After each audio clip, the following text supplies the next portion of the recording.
සමවෙන්න වතාවකු කිව්වන මම විකුණන් නෑ සුබදවසක්වාට අර කොළු වගේ නම මොකක්ද කිව්වේ? එයාද කවුද එයාව නොදන්නේ එයාට එන්තින්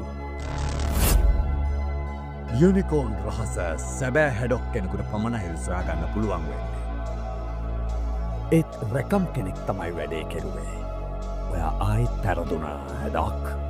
දැන් හරිනි ඇයිති නක බොන්න නැත්තේ. දැන් ඉතින් වාට ඔක විතරයි ඉතුරු. ඔයාට නීත්‍යානුකූලව ඇති හැමදේම දැන් ඉතින් මගේ. මෙනමත් ඇතුළුවා.